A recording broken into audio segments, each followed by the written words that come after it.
was just so, who and what I was at the time. So I loved making that record there with him and a guy named Steve Laroni, just getting out of my own skin and making a completely different art record, if you will. But lyrically, it was very personal. And I'll give you one piece of trivia that no one on the planet knows. Oh, wow. So we stayed friendly, but I don't get to see old Dave often. But Dave got married to Anushka, and we were invited to the wedding.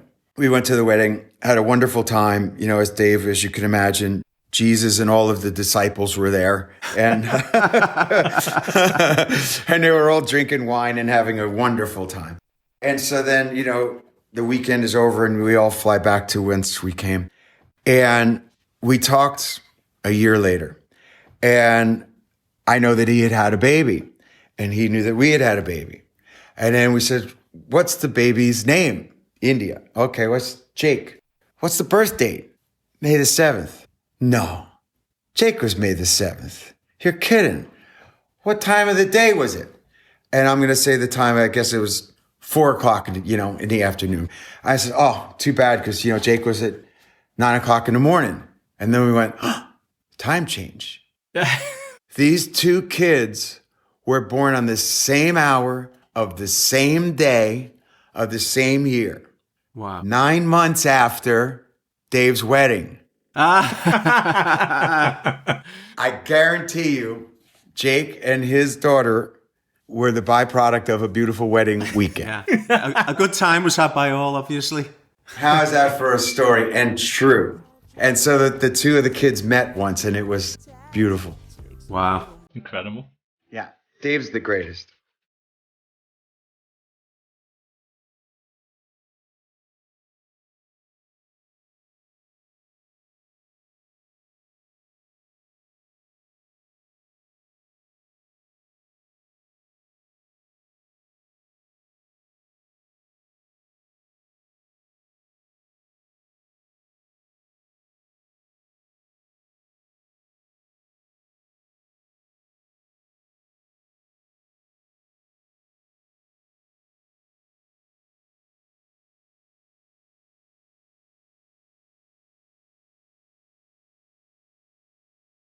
So what's your writing routine like these days? Do you maintain any kind of regular schedule for that?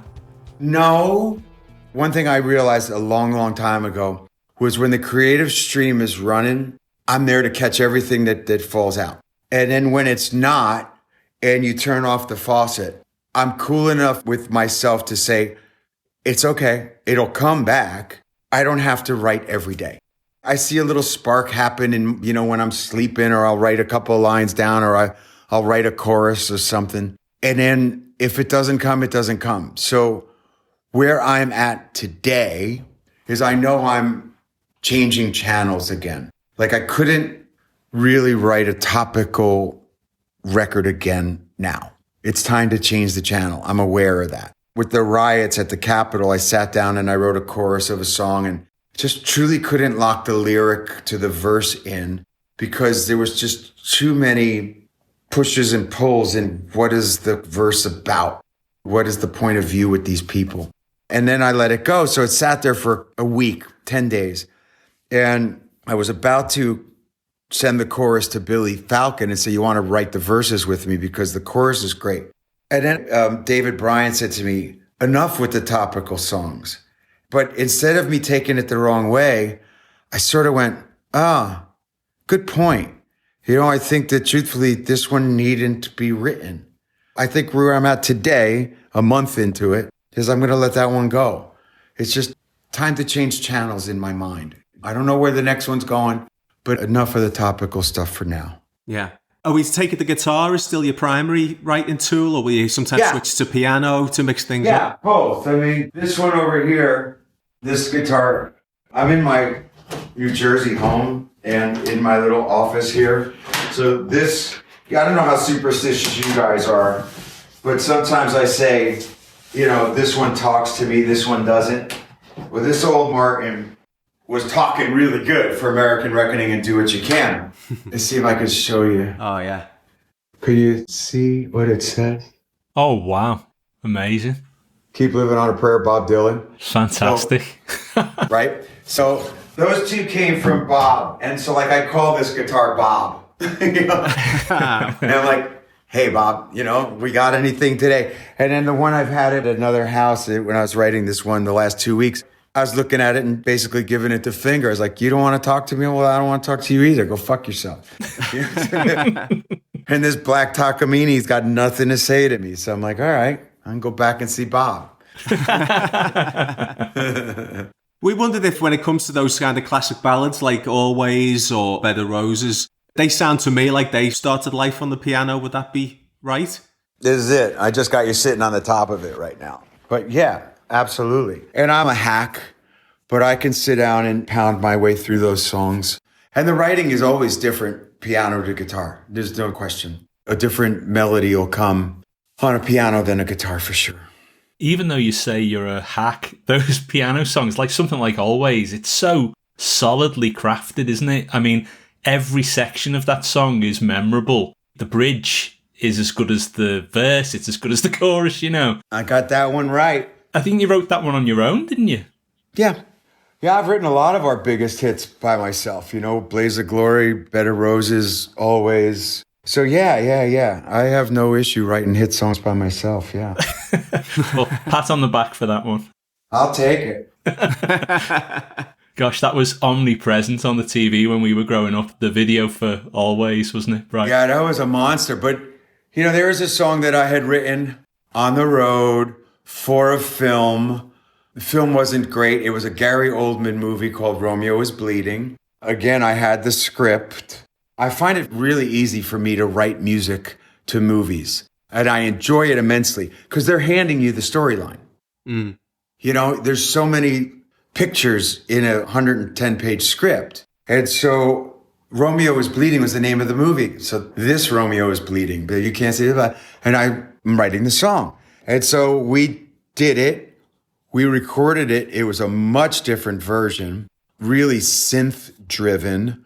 And it was and the movie was so it never got off the shelf. And there was an A&R guy by the name of John Kolodner who had come down to our recording studio as we were writing and recording these days. And he was just going through DATs on the shelf, putting them in, listening to, you know, things that never made our records. And he says, this one's special. You should rethink this. And so we put it on what was to become the greatest hits record, along with Someday I'll Be Saturday Night. Had we known, Someday I'll Be Saturday Night should have stayed on These Days and probably been the first single. You know, because Always was so big, Saturday Night never got a shot. Always was a monster hit. Well, John, this has been such a thrill getting to talk to you, and we're just so pleased to see where you're at with 2020. It's just a great record. Thanks, Simon. Yeah, I really appreciate your time. And I love talking about songwriting. So thank you for giving songwriters a platform because, you know, we love it. It's our pleasure. You know, we've been admirers of your songwriting since we were in our teens. So it really does mean a lot that you stood up for the whole interview as well. Yeah, I think he had his laptop perched on his piano. He was sort of roaming around a bit, wasn't he? He was. Maybe he thinks better when he moves around. I never thought we'd be on Zoom with John Bon Jovi showing us his Martin acoustic signed by Bob Dylan. Well, when you put it like that, I suppose this one has to go down in the annals of So Did Jekyll Law. But yeah, there's a reason why this guy is who he is, isn't there? And I guess you just heard why. Yeah, there's a lot of blood, sweat and tears that goes into making that many hits. And, you know, he's obviously still pushing himself, isn't he? I liked what he said about back in the day, they would write batches of 10 and then try and write 10 better songs to kind of outdo those. Yeah, and I guess when you're pushing that hard and you're surrounded by talented musicians like Richie and the rest of the guys, you're going to come up with good shit. And, you know, how he's advanced that practice into the present as well was interesting with this really direct, sort of no bullshit approach to 2020. Yeah, it really speaks to his enduring quest to write great songs, I guess. The first time I heard it, it actually reminded me of a Neil Diamond album called 12 Songs. Oh, yeah, the one he did with Rick Rubin. Yeah, from 2005. Mm-hmm. Not that Neil was being as political as John is on this record, but there's a sort of a gravitas, you know, when a veteran songwriter sits down with an acoustic guitar and just shares some wisdom. Yeah, something very pure about it, isn't there? Yeah, it's great. Loved hearing about his partnership with John Shanks as well, who, as Gary Barlow said, is someone you just want to write with as soon as he starts playing guitar. And it looks like he's been an excellent collaborator for John Bon. as well. We call him John Bon now. Yeah, all his friends do. Well, that's it, folks. Another legend comes through the doors of Soda Jerker Towers and has now left the building. Deepest thanks to John for his time, and cheers to Susie and Lou for their help. 2020 is available everywhere, so go see what Bon Jovi are up to and check out the work John's been doing for a long time now with JBJ Soul Kitchen and his foundation. His philanthropic efforts are really something to behold, aren't they? Absolutely. So that's been another Pinch Yourself episode for us. Time to tease up our frosted perms and get out of here. We'll see you next time. Bye-bye.